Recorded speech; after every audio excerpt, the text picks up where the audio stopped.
Abra sua Bíblia em Romanos 8, 26 e 27.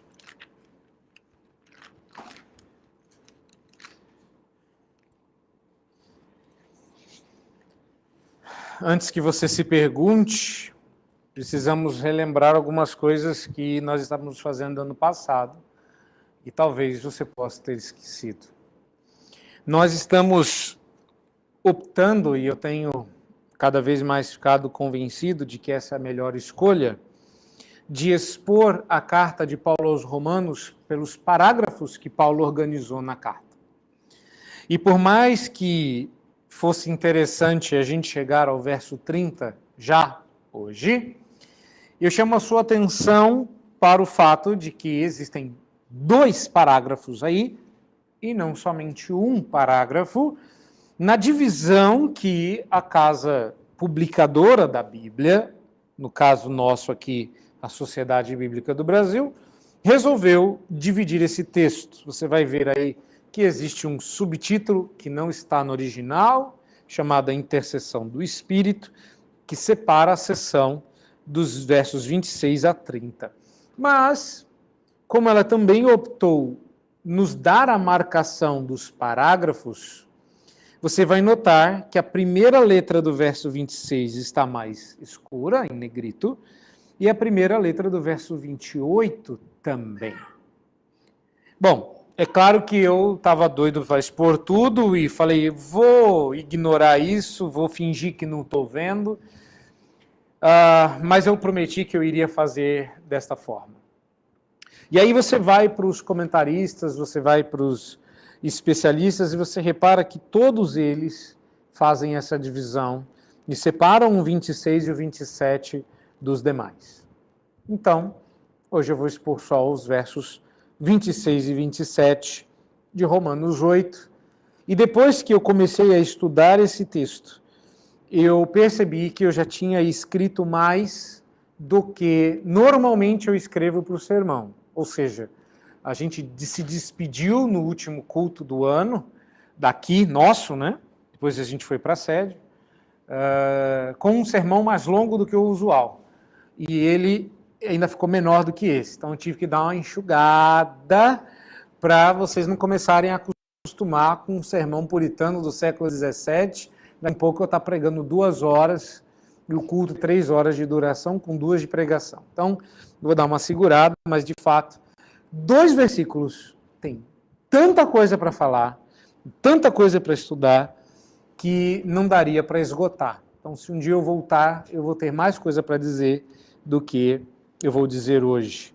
Atenção à leitura desses versículos importantes que dizem: também o Espírito, semelhantemente, nos assiste em nossa fraqueza, porque não sabemos orar como convém, mas o Espírito intercede por nós sobremaneira, com gemidos inexprimíveis.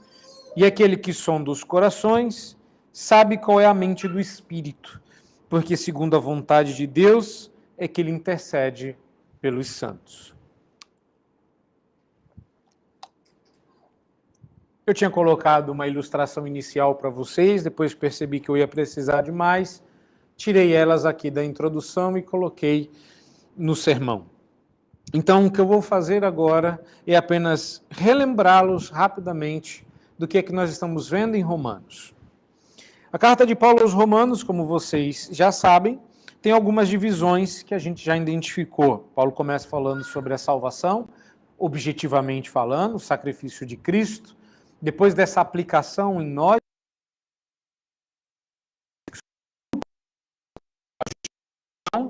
e depois a santificação. Pincelar assuntos referentes à consumação, referentes à salvação futura. Paulo falou da salvação passada, falou da salvação presente, mas a salvação futura está no futuro. E antes que a gente se perdesse em elucubrações curiosas a respeito do que vai acontecer no futuro, Paulo está mais preocupado em como nós vamos viver até lá, do que sobre as coisas que vão acontecer. Normalmente, a gente quer saber o que vai acontecer no futuro, como se a Bíblia fosse um grande oráculo que dissesse para nós o futuro ou contasse para nós o que vai acontecer saciando a nossa curiosidade, quando a Bíblia está muito mais preocupada em nos dizer como nós devemos esperar o retorno de Cristo do que aqueles eventos que vão circundar o seu retorno. Eu estou dizendo isso porque no verso 25, verso imediatamente anterior, com o qual nós terminamos a última vez que estivemos aqui em Romanos, ele diz que aquilo que nós não vemos, esperamos e o fazemos com paciência, aguardamos com paciência. Eu entendo que esse texto que nós vamos trabalhar hoje nos diz como é que a gente faz isso. Esse texto diz duas coisas sobre nós e duas coisas sobre a atuação do Espírito Santo na oração do crente. E a minha pergunta é por que Paulo entraria no assunto oração agora? E é por causa disso que eu acabei de dizer, porque em oração, ou orando em todo tempo no Espírito, uma expressão que Paulo usou em Efésios capítulo 6, que nós vimos agora na liturgia, é a maneira como a gente vai aguardar pacientemente aquilo que ainda não vemos. A oração é o modo como o crente espera, aguarda aquilo que antevê pela fé. Agora, isso é teologia. Pregação, eu falo para vocês de uma necessidade de vocês, ensinando vocês no nosso tempo. Lindo, não é? A oração é a maneira como o crente aguarda aquilo que antevê pela fé. E daí, pastor? Bom, vamos inverter? A razão pela qual existe tanto crente ansioso na igreja é porque existe uma falta crônica de oração. Esse também é o apóstolo que, escrevendo aos Filipenses, vai dizer que a nossa ansiedade vai embora quando nós entregamos as coisas a Deus em oração. Ele diz para a gente não andar ansioso de coisa alguma, mas que levemos a Deus em oração os nossos anseios. Ou seja, as pessoas na igreja querem saber como é que Jesus pode ajudar a gente a resolver a nossa ansiedade, mas só como um paliativo, porque a ansiedade tem que ser dopada. Não é verdade? Entretanto, Paulo vai dizer que a maneira como a gente lida com a ansiedade do aguardo do retorno do Senhor é em oração. Ou seja, a ansiedade seria em muito mitigada, se não zerada, se nós orássemos mais. Mas um outro pastor lá no passado disse que se você quiser envergonhar alguém, algum crente, fale sobre oração, que a gente nunca estará orando, e eu estou usando o gerúndio aqui de propósito, né? Nós nunca estaremos orando suficientemente, de modo que toda vez que alguém cobrar que você ore, você sempre vai achar que devia orar mais. Ou será que tem alguém aqui que está orando bastante? Estou bem de oração, pastor. Não precisa falar, não, que eu passei o ano novo orando, orei 4 horas seguidas. Quem? 2 horas seguidas. Uma vez, eu era adolescente ou jovem, já não me lembro mais, eu me lembro da experiência, que foi a primeira vez que eu resolvi orar por 5 minutos contados no relógio. E eu orei por tudo, por mim, pela família, pelos pedidos de oração, pela igreja, pela pátria, pelo mundo, pela paz mundial, pela cura da cólera na época. Olimpíadas, eu orei pela Copa, orei pelos ímpios, orei e 5 minutos. Eu já falei, quase que eu falei para Deus assim, eu já estou sem assunto. Se eu puder adiantar o relógio, isso é o motivo da gente ter tanto problema, tanta ansiedade, tanta dificuldade de lidar com esse tempo de espera, porque a gente é raso na nossa oração. Então, ao invés de ficar falando você devia orar mais, eu gostaria de que você olhasse para esse texto e soubesse algumas coisas sobre oração e sobre a atuação do Espírito Santo enquanto você ora, que talvez encoraje você e o anime a orar mais. Porque essa é a maneira como você vai ter que esperar aquilo que você não vê, senão pela fé. E aí a gente vai falar sobre oração. E o meu primeiro ponto, serão apenas 2, eram 4. Aí eu dividi, vamos cortar aqui. Vamos lá. Então as 2 coisas que a Bíblia fala sobre nós, quando a gente ora, não são muito animadoras, ainda que eu esteja procurando encorajá-los, porque eu acredito que esse texto seja um texto de encorajamento. Mas, de novo, a gente já bateu nessa tecla, a gente começa o ano repetindo ela, mas é importante que você entenda.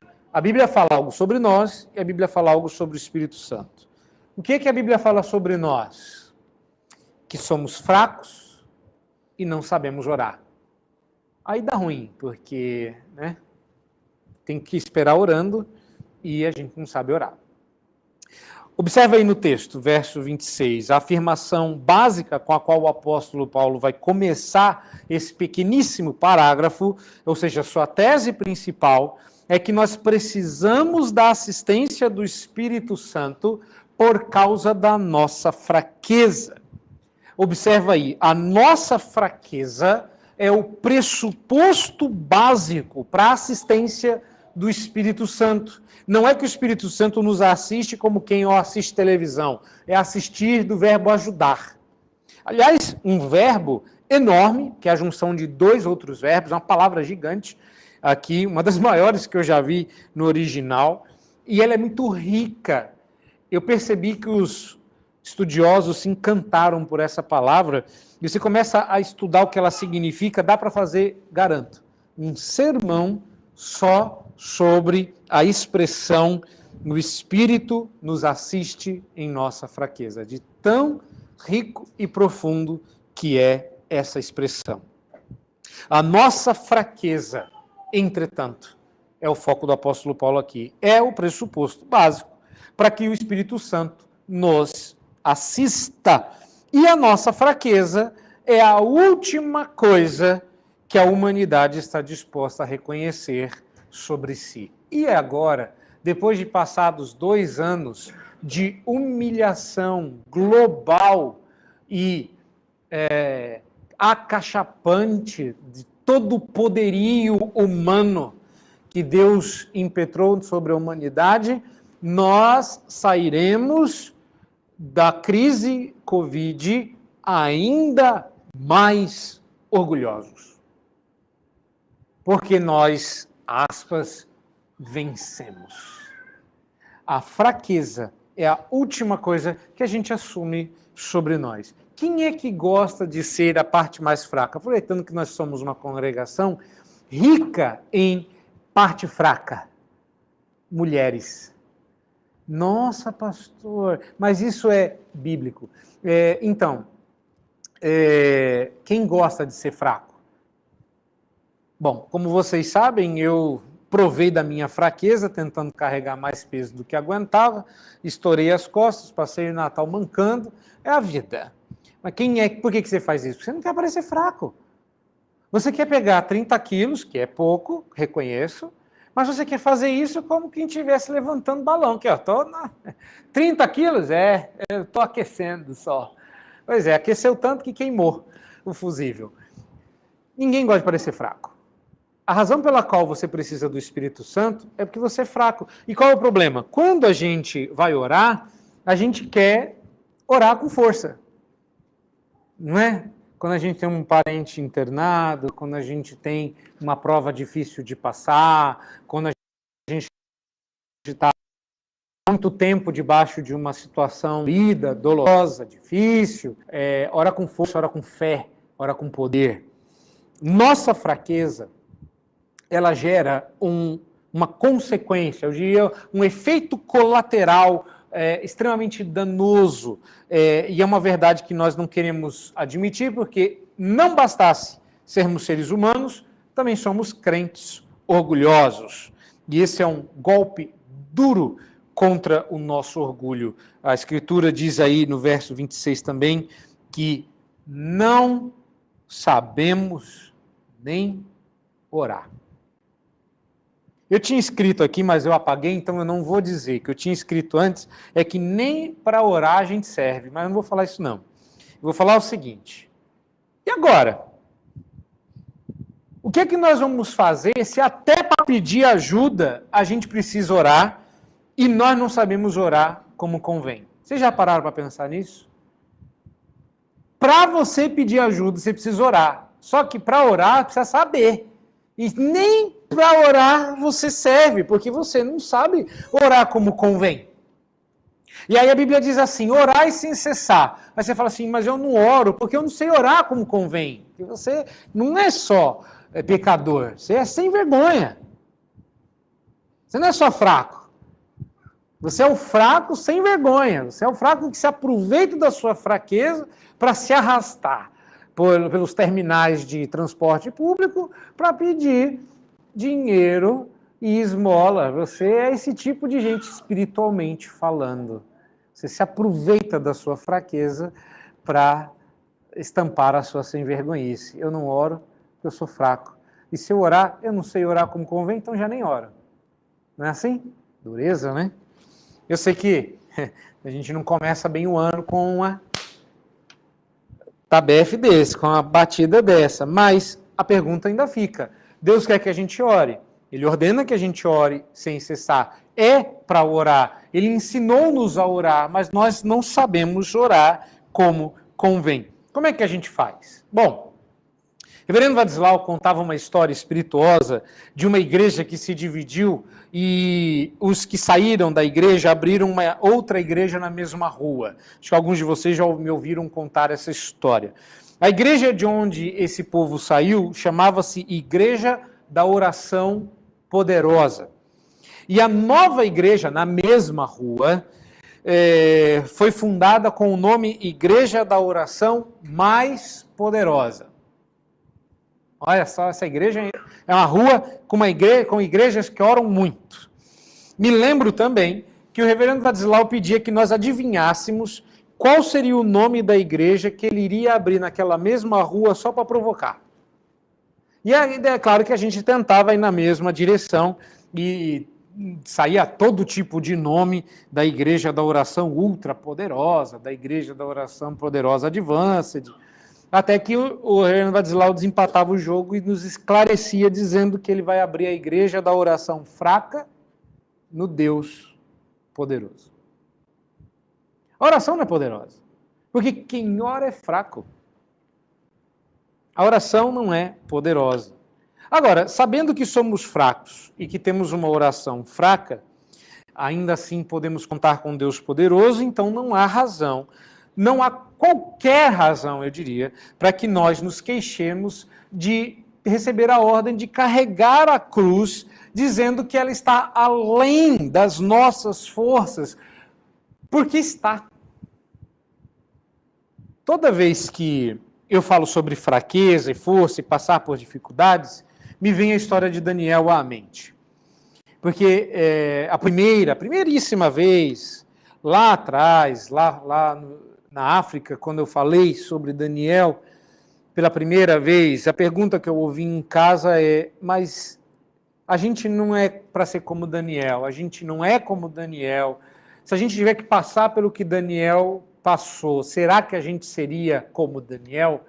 E a resposta é sim, se Deus quiser, porque o que às vezes a gente faz é mirar na força de Daniel, mas o texto garante, crente é igual ovelha, tem corpo gordo, canela fina, olho pequeno, nós somos fracos, perdemos o equilíbrio fácil, somos bobos e atrapalhamos.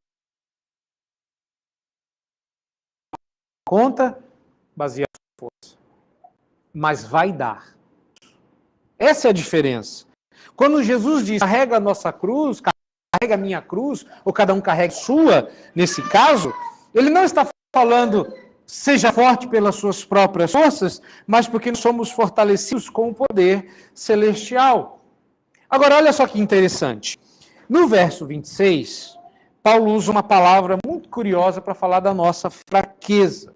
Mesmo o reverendo Vadislau, que eu mencionei anteriormente, hoje está sendo desprovido da sua famigerada força. O reverendo Vadislau, na época de sua juventude, era conhecido pela sua força. O reverendo Vadislau é um homem muito forte, extremamente forte. Eu soube recentemente, uma história que eu nunca tinha ouvido dele, essa é em primeira mão, ano novo, história nova, que o reverendo Vadislau, no Nordeste, isso aconteceu na Paraíba. Sabe como é, né? Pastor vai pregar fora, o pessoal quer receber bem, aí cede a casa e tal, e cederam uma casa para o reverendo Vadislau, lá, um cômodo naquela casa, e o pessoal foi embora e esqueceu o reverendo Vadislau trancado lá dentro. E ele tinha que pregar. E aí, tá lá, né? O pessoal tá se preparando para o culto, lembraram que tinham deixado o reverendo Vadislau trancado e voltaram correndo. Quando eles chegaram na casa, não tinha mais reverendo Vadislau. Mas o que aconteceu com o reverendo Vadislau? Acharam um bilhetinho. Desculpa, deu o horário de ir para a igreja, pulei o muro e fui pregar. E quando eles voltaram, o reverendo Vadislau já estava pregando. Ele deu um jeito. Aí quem ouviu essa história pela primeira vez perguntou assim, como eu ouvi essa história há 2 semanas, ela falou assim, como é que ele conseguiu isso? Falei, calma, ele era jovem. Ele era jovem. Se você pensou nisso hoje, né? Rapaz, ele é melhor do que o Yoda, né? Ele é melhor do que o mestre ancião. Ele conseguiu fazer isso com a bengala. Não. Reverendo Vadislau hoje, infelizmente, porque tem uma doença chamada miastenia graves. Eu contei essa história toda porque miastenia é uma fraqueza, uma fadiga rápida dos músculos que estão sob o controle voluntário. Olha só que interessante. A palavra que Paulo usa para se referir à nossa fraqueza é a palavra grega. Vou falar para vocês em grego, mas vocês vão entender em português. Olha só que interessante. É a palavra astenia. Olha só. O reverendo Vadislau tem uma doença chamada miastenia, minha astenia, ou seja, minha fraqueza. Você sabe o que é isso? É quando a gente quer se colocar de pé e a perna cansa, porque a gente é novinho, tem as pernas ainda de bebezinho, fraquinha, a musculatura ainda muito frágil, muito fraca, a gente quer se pôr de pé e fica meio bambo e não dá muito tempo, a gente cai. Você é assim. Não interessa quão forte você pareça, nós sofremos de uma astenia grave, a moral, a que está no coração, a astenia da fé. Eu chamei carinhosamente de piastenia, né? Porque pistes é fé e astenia é fraqueza. Se alguém algum dia te perguntar como é que você faz então para dar conta da sua vida, das suas dificuldades, começa assim: eu não dou. Você não dá conta. Eu já falei isso tantas vezes para vocês. Será que vocês já decoraram isso? Você não dá conta. A gente não dá conta. E não é porque a gente tem a força e ela fale. Não, nós não temos força. Somos fracos. Isso faz com que a gente nem saiba orar. Mas a gente ora. A gente não tem força, pastor, mas a gente passa pelas dificuldades. A gente enfrenta as coisas. A gente está aguentando firme. A gente está dando conta. Então, como é que a gente faz para equalizar isso? Resposta muito simples. Você não dá conta. Quem dá conta é Deus em você. Antes, eu não. Cristo em mim, disse o apóstolo Paulo. Não. É porque Deus nos dá o poder necessário para passar qualquer coisa que Ele mesmo tenha determinado que passemos. Quando você olha a coisa grande demais e fala, eu não vou dar conta, e que bom, você percebeu a sua fraqueza. Reconheça isso diante de Deus. Deus fala, eu não vou dar conta. E Deus vai fazer passar, Deus vai te dar força sobrenatural, porque a sua força vem dele. E quando você olhar para trás e falar assim, mas como é que eu fiz para passar por tudo isso? De vez em quando você passa por algumas coisas na vida, quando você olha para trás você fala, se fosse hoje eu não passaria de novo. Passaria. Você não passou lá por conta das suas forças, você passou lá por conta de Deus. Você passou lá por conta especificamente de uma pessoa da Trindade chamada Espírito Santo. Por quê? Porque a força não só vem dele, mas pertence a ele e é dele. Ele não pega a força dele e te dá e você usa do jeito que você quiser. A força é dele, pertence a ele, ele não te dá, ele mantém a força nele. Nós somos fracos, Deus é forte. Na verdade, todo-poderoso. E é toda vez que estamos nele que nós temos força. A razão pela qual, às vezes, de vez em quando, a gente falha e a gente não dá conta é porque a gente tenta vencer o problema com base nas nossas próprias forças. Algumas vezes eu já falei isso com vocês em aconselhamento, que você estava vivendo bem, não é? Diz assim a música, né? Alguns que corriam bem, hoje longe de nós vão. Por que que acontece? Porque você resolveu, ficou orgulhoso, virou um Ezequias, achou que era o máximo, falou, eu sou bom mesmo. E aí você começou a mostrar o seu poderio. Olha só como eu sou um rei útil para a batalha, Babilônia. E aí veio o Senhor através de Isaías e disse, o que você mostrou para o Senaqueribe, para o enviado de Rabsaque, não Senaqueribe, Senaqueribe da Síria, para o enviado de Rabsaque. Mostrei tudo. Pois é, Deus falou que vai levar só o que ele viu, porque você achou que a força vinha de você, Deus vai te abandonar para mostrar que a força vem e pertence a ele. Então, quando faltar forças, é porque você está fazendo força demais com a própria perna. Falta força? Ora. Mas eu não sei orar, pastor, eu não sei orar como convém, como é que eu faço para orar? Calma. E agora vem a segunda verdade desse texto, é aquilo que o texto diz a respeito do Espírito Santo. E essa é a parte, obviamente, que eu vou gastar um pouco mais de tempo falando com vocês. O que esse texto diz sobre o Espírito Santo, que é importante você aprender? É que na mesma medida que a nossa fraqueza nos impossibilita de orar, ela abre espaço para a revelação da atuação do Espírito Santo que nos assiste intercedendo por nós. O Espírito Santo nos assiste intercedendo por nós. A palavra assistência, ela está em oposição à palavra fraqueza. O Espírito Santo vem em nosso auxílio, não como alguém que meramente nos fornece ajuda e socorro, mas como alguém que nos soergue. Como um pai segura uma criança que está fazendo força para ficar de pé, mas ela acha que está de pé pelas próprias forças, só que se você largar ela, ela cai sentada. A gente é assim. A gente dá as mãos para o Espírito na busca de ajuda, ele nos põe em pé, uma experiência que inclusive o profeta Ezequiel retrata no capítulo 2 do seu livro, quando ele recebe a visão do primeiro capítulo, das rodas de fogo, aquela coisa maravilhosa, ele cai com o rosto em terra e cai duro, ele cai desmaiado. Mas o capítulo 2 diz, o Espírito veio, me deu forças, me fortaleceu e me pôs sobre os meus joelhos. Ou seja, o pôs em pé, na linguagem nossa. Ou seja, o Espírito Santo nos soergue. E aqui uma coisa interessante, como se ele mesmo aguentasse o fardo conosco.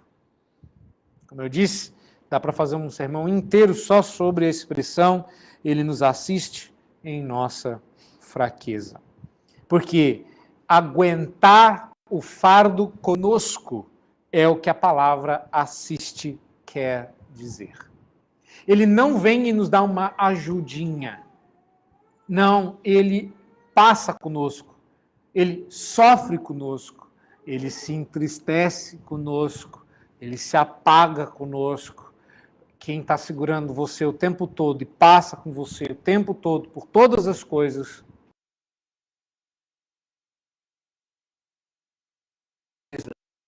Muito pouco a pessoa do Espírito Santo.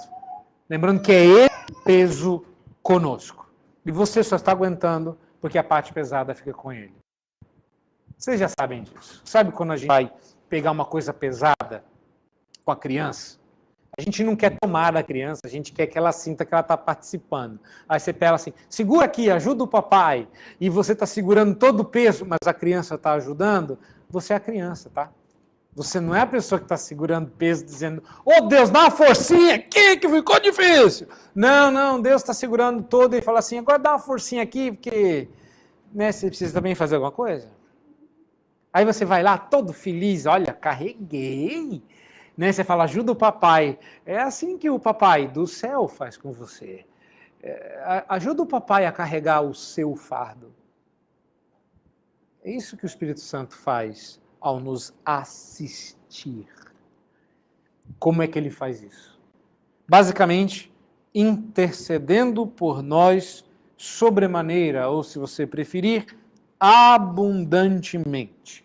E isto com gemidos inexprimíveis. E como orar no Espírito, a gente adora falar de orar no Espírito e não entende o que essa expressão significa, e Paulo só piora com a ideia de gemidos inexprimíveis, eu acho que chegou a hora da gente corrigir essa teologia sobre os gemidos inexprimíveis do Espírito Santo quando nós oramos no Espírito. Bom, vamos entender aqui que o nosso ponto de partida, inclusive com a expressão que você está vendo aí, do jeito como ela está, não significa que o Espírito Santo se humilhe como um suplicante a orar e a gemer. Não é isso. Que o Espírito Santo fica... Não vou nem imitar, porque a mera tentativa de figurar isso, ilustrar isso, já seria ridícula. O Espírito Santo estaria intercedendo em humilhação e gemendo por nós, inexprimivelmente. Não é nada disso. Mas porque ele inspira em nossos corações as orações que são próprias para que nos acheguemos a Deus. Uma das coisas que você tem que lembrar é que você só ora movido pelo Espírito Santo. Deixado por você, nem orar. O pouquinho que você ora, você oraria. Então, o que ele faz? Ele intercede por nós, nos usando para isso. Eu vou explicar. Primeiro, eu falei na última vez, acho que é bom lembrar, que esse texto está, ainda que separado em parágrafos diferentes, falando de 3 gemidos. Olha para os versos anteriores, especialmente do 18 ao 25. Paulo fala do gemido da criação e Paulo fala do gemido dos eleitos, porque nós também gememos. Nós que temos as primícias do Espírito Santo também gememos. Se você quiser, versos 22 e 23 é o suficiente para você achar os 2 gemidos anteriores. E o terceiro gemido do texto é o gemido do Espírito Santo. O que eu quero chamar a sua atenção é que só do Espírito Santo é dito que o gemido é inexprimível. Não é isso? Mas eu quero chamar a sua atenção para o fato de que você nunca ouviu, literalmente falando, o gemido de nenhum dos outros. Você não ouviu a criação gemer. É um gemido silencioso. Você geme e nem sabia disso. Você fala assim, nós também gememos. Eu falei, eu gemo, não estou sabendo, não. Poxa, olha só, gememos em nosso íntimo. Nenhum dos 3 gemidos é audível. Por que a Bíblia falaria apenas do gemido inexprimível do Espírito Santo? Porque você está entendendo isso errado. Algo inexprimível é algo cuja intensidade ultrapassa qualquer possibilidade de expressão, que não se pode exprimir, é indizível, inexpressável. E aqui, a melhor forma de dizer isso seria que o Espírito Santo intercede por nós de uma forma que vai além da compreensão da nossa mente. Ele não está gemendo inexprimível. Não! A maneira como o Espírito intercede por nós, se você preferir, vai sua compreensão. Tá, mas eu não entendi. Claro que é para você entender. Se mesmo que fosse explicável, você não entenderia, porque a expressão aqui é os gemidos de intercessão do Espírito Santo não são possíveis de ser expressos em palavras. Você entendeu isso? Que as palavras que Deus criou, o Deus da palavra, O Deus que falou e tudo passou a existir.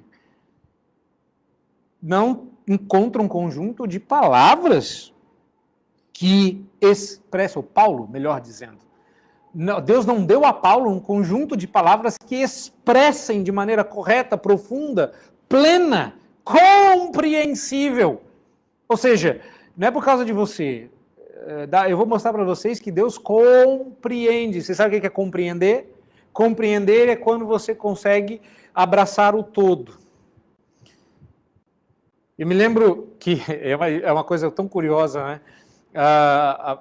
Quando a gente não tem ninguém na vida, a gente abraça os outros de lado, naquele abraço meio de brother e tal. Então, a primeira pessoa que eu abracei, assim, que meus braços compreenderam, a pessoa foi a Marcela.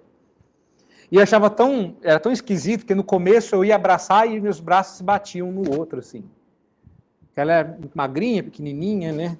Até hoje eu abraço assim e eu tenho que dar uma controlada. Hoje eu já sei parar na metade.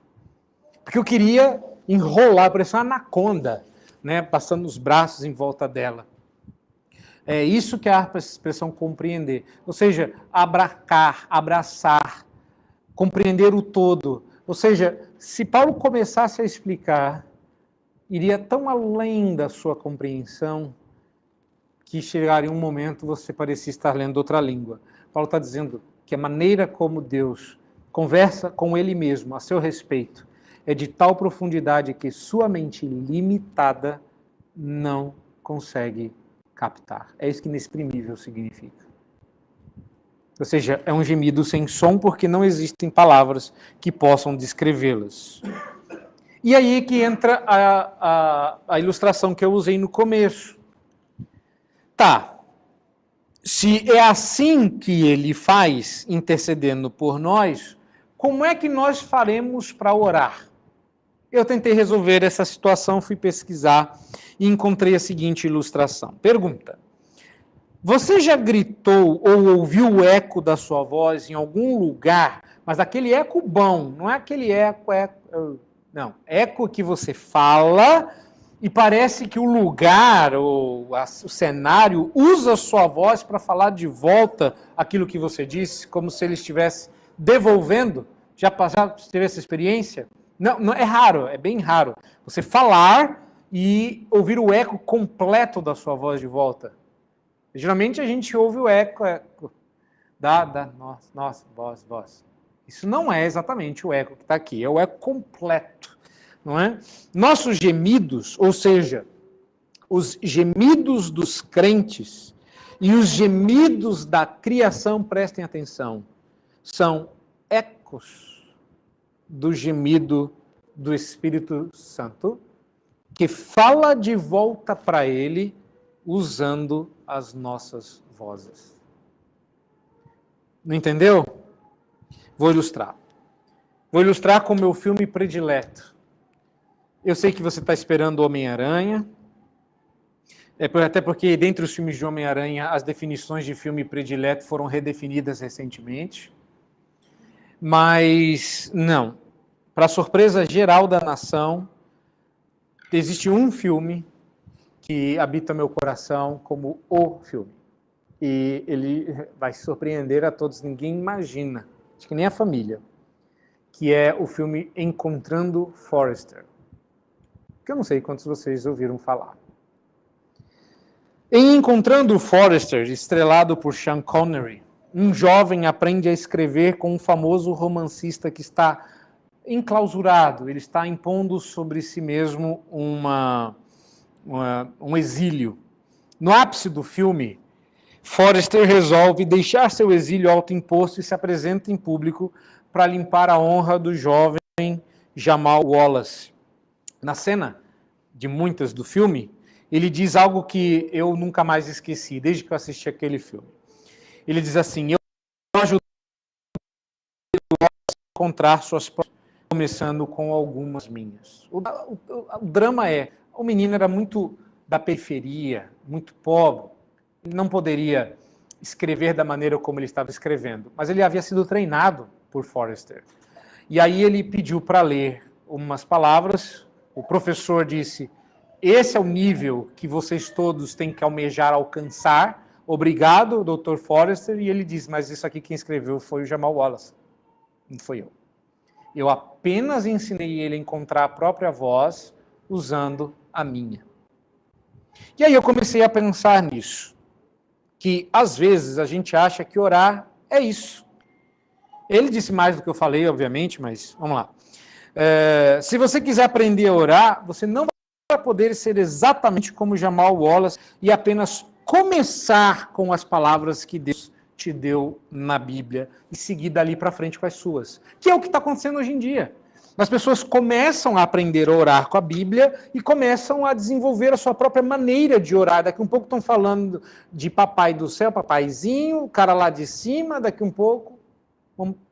Eu acho que daqui um pouco não, já devem ter perdido o respeito e eu já não estou sabendo que eu parei porque eu não dou conta.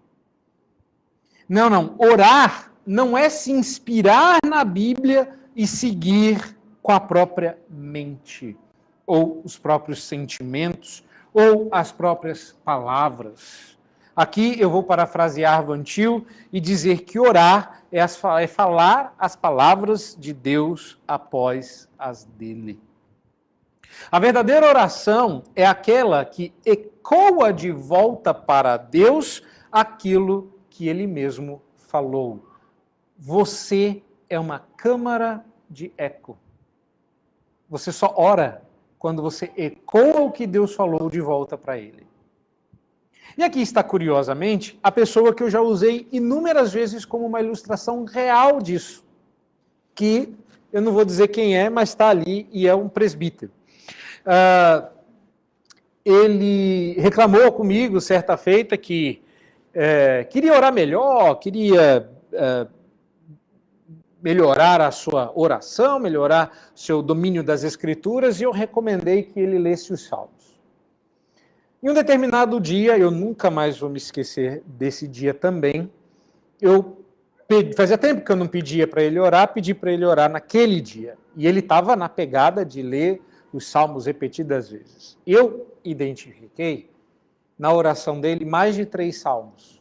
Mas eu me lembro daquele dia em que eu pedi para ele orar e ele começou com um salmo, emendou naquele salmo em outro, emendou aquele outro salmo e do terceiro para frente eu passei a curtir a oração e não caçar salmo.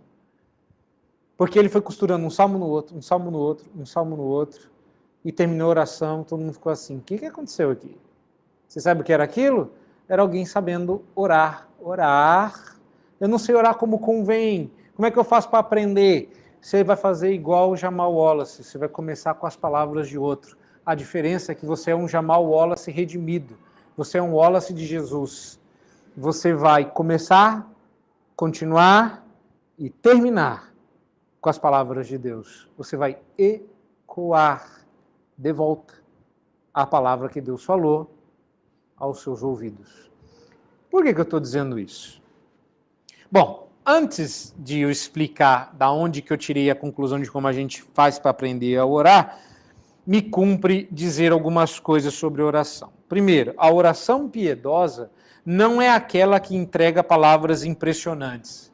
Acho que você já deve ter aberto mão de tentar impressionar Deus na sua oração, né? A mera tentativa já seria patética. Essa, então, deve ser a razão pela qual Calvino era tão enfático quanto a importância dos salmos para nos ensinar a cantar, tanto quanto a nos ensinar a orar. Não sei se vocês sabem, mas o livro dos salmos é dividido basicamente em dois grandes tipos de salmos, as orações e os cânticos. Agora, olha só de onde eu tirei isso. Verso 27.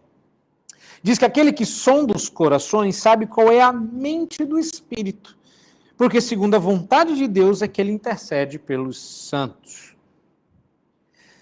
Aquele que sonda os corações, uma referência ao Deus Pai, sabe não qual é a nossa vontade.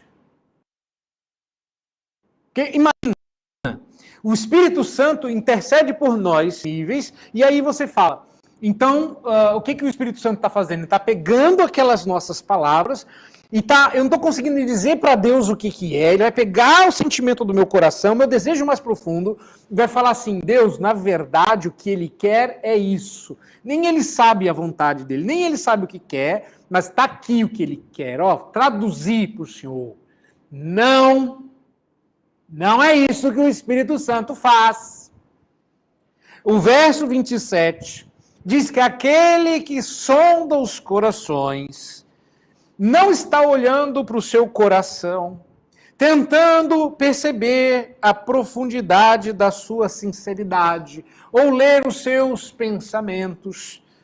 Paulo fala aqui da perfeita harmonia entre o Espírito Santo de Deus que em nós habita e a vontade perfeita de Deus, segundo a qual ele rege o mundo soberanamente. Os gemidos inexprimíveis do Espírito não se prestam a convencer a Deus de nossos desejos, mas a fazer a vontade de Deus acontecer, conforme ela se manifestou primeiro na mente do nosso Senhor. Olha o verso 27. Vou repetir. Os gemidos inexprimíveis do Espírito Santo não são rogos poderosos para torcer Deus e dobrá-lo para fazer a sua vontade. Ou seja, convencer a Deus dos seus desejos. Não! Os gemidos inexprimíveis do Espírito são para fazer a vontade de Deus acontecer, como ela se manifestou primeiro na mente do próprio Deus. É um eco. Reparou? É um eco. Como os gemidos nossos e da criação são dos gemidos do Espírito Santo. E a garantia aqui, que vem inclusive como um grande consolo, é que o Espírito Santo sempre será ouvido e atendido em sua intercessão a nosso respeito, porque ele sempre pede em absoluta conformidade com a vontade de Deus. Viu aí? Que no final não é você e seus desejos que fazem com que o Espírito Santo interceda com muito poder para fazer o seu desejo acontecer. Nada disso. O Espírito Santo está empenhando toda essa força e fazendo isso de uma maneira que foge à sua mente, porque a mente de Deus se conhece. O Pai conhece a mente do Espírito. E ainda que não seja possível para nós compreender o que passa-se na mente do Espírito, de tão inexpressável que isso é, o Pai entende. O Pai percebe. O Pai sabe. O Pai lê a mente do Espírito Santo com tranquilidade. Ou seja, ele não se esforça para nos agradar ou realizar os nossos desejos. Ele é o Espírito Santo e não um gênio da lâmpada. Tem gente que acha que tem o gênio da lâmpada habitando no coração. Ele é o Espírito Santo. Ele se esforça para realizar no tempo e através das nossas orações a vontade do Pai. Aquela que o Senhor Jesus disse que ele se esforçava para realizar com tanto empenho que ele chamou aquilo de a própria comida. Ao longo da história sempre houve um debate sobre a necessidade ou não de palavras acontecerem na oração. E certamente que a oração do Espírito Santo em nosso favor, o que Paulo chamou de intercessão, não é feito com palavras, porque é inefável, é inexprimível. Então, Calvino faz uma observação muito interessante, custei para achar essa citação, ipsis literis, então lá vai. Calvino observou que a linguagem nem sempre é necessária, mas a oração verdadeira não pode carecer de inteligência e afeto de ânimo. Por quê? Por causa do texto que você está lendo. O Espírito Santo não usa palavras, porque é inexprimível, mas a mente do Espírito é conhecida por aquele que sonda corações. De certo que este é o caso, pois gemidos inexprimíveis não teriam outra forma de serem conhecidos, senão com Deus sabendo o que se passa no interior. E por isso, Paulo afirma assim, o Senhor Deus sabe o que se passa na mente do Espírito. E, portanto, conhece aquilo que as palavras não podem conter ou expressar. Um eco. Como é que a gente faz então agora, pastor? A palavra diz isso a meu respeito e diz isso a respeito do Espírito Santo. Na prática, o que eu faço agora com isso? Primeiro, conheça as palavras do Espírito Santo. Use-as. Eu já cansei de falar para vocês, a pessoa quer compor uma música, quer compor uma oração, que oração extemporânea é uma oração de composição, e não quer conhecer a Bíblia. Vai falar besteira. E a gente não vai cantar besteira aqui. Se você falar besteira, fala uma vez só. Calma. Vindo depois disso, não vem a disciplina. Mas você vai falar uma vez só. Isso aconteceu. Pedi para uma pessoa orar certa feita, e a pessoa orou por longos 10 minutos, e eu nunca vi para falar tanta besteira. Nunca mais eu pedi para aquela pessoa orar. E eu acho que hoje ninguém mais pede mesmo. Acabou. Eu dou a primeira chance. Você não é um bom compositor?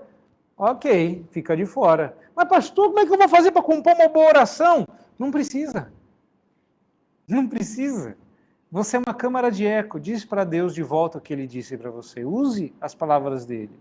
Faça essa costura. Caminhe pela Escritura. Não, mas eu não sei o que eu vou ler. Lê tudo, aí. Aqui, ó. Tudo. Mas comece por onde? Pelo livro dos Salmos. Depois vou para onde? Continua. Vai para Provérbios, Eclesiastes. Vai para Isaías. Vai para Daniel. Vai para Crônicas. Em Daniel tem registro da oração dele. Nos evangelhos tem registro da oração do Senhor. Nos livros históricos tem registro das orações de Davi. Tem tanta oração inspirada pelo Espírito Santo para você aprender a orar. O que você está fazendo tentando inventar a roda? No começo da nossa fé, no começo da igreja presbiteriana, era proibido fazer oração extemporânea. Vocês sabiam disso?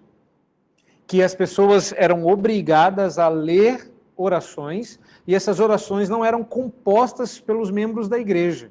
Os pastores e teólogos compunham orações, existia um livro de orações, não é o livro de oração anglicano, é presbiteriano, é nosso. Tem orações lindíssimas compostas por John Knox, orações compostas por outras pessoas depois dele. E era assim, era pedido para que a pessoa orasse e orasse a oração tal. E a pessoa pegava o livrinho de oração lá e lia a oração enquanto os demais ficavam orando. Você fala assim, mas aí acabou a espontaneidade. Mas também acaba a heresia, acaba a besteira, né? Tá errado, Deus aceita? Claro que tá certo, Deus aceita. Mas eu gosto de escrever as minhas orações. Traz escrita, ora aqui, a oração escrita, não tem problema. Quiser que eu te aviso antes, eu te aviso. Posso avisar vocês com uma semana de antecedência. Será que com uma semana de antecedência a oração de vocês vai vir? Percebe? O segredo não é você fazer uma boa composição, o segredo é você conhecer as Escrituras. Quer orar no Espírito? Ore Bíblia. Essa é a primeira lição. Segundo, não confie em você.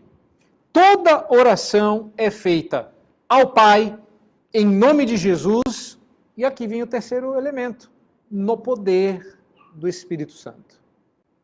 Nunca confie em você. Você não dá conta. Orar é uma humilhação. Porque orar é reconhecer a sua fraqueza e pedir que o Espírito Santo use de sua força para levar a oração adiante. Então, orar, não existe oração forte. Olha, fulano precisa muito de oração. Resposta errada. Ninguém precisa de oração. As pessoas precisam de Deus. As pessoas precisam que Deus atue.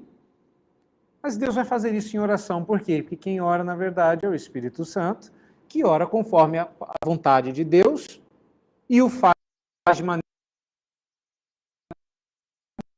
para expressar. E eu acho que, por último, encorajado agora que você pode orar à vontade, que o Espírito Santo vai fazer esse processo todo, e não é meramente corrigir a sua oração, confia que o resultado da sua oração é a expressão da vontade de Deus. Deus não quer que você ore porque Ele quer fazer a sua vontade, mas enquanto você não esfregar a lâmpada e não fizer o pedido, Ele não pode fazer nada por você. Não é assim, não. Mas não é assim mesmo. Ore. Ore. Deus fará a vontade dEle através das suas orações. Não é porque você sabe qual é a vontade de Deus, mas porque o Espírito Santo sabe. Ore. Peça. A maior liberdade que você tem diante de uma verdade como essa é que você pode falar o que você quiser na sua oração. Você pode pedir o que você quiser, mas é de verdade. De marido alto a salário gordo. Não inverte porque dá problema. Que Deus só vai te dar o que Ele quiser. Ele não vai te dar o que você quiser. Ele não é o gênio da lâmpada. Ele não vai, eu pedi errado. Esfrega de novo a ver se desfaz. Ctrl Z. Não tem não, Deus. Não, Deus não vai fazer o que você quiser. Deus vai fazer o que Ele quiser. Em resposta às nossas orações, porque o Espírito Santo sempre ora segundo a vontade de Deus. Ele intercede segundo a vontade de Deus pelos santos. Então confie. Confie que o resultado da sua oração é a manifestação da vontade de Deus, não é a da sua. Então você pode falar a besteira que for.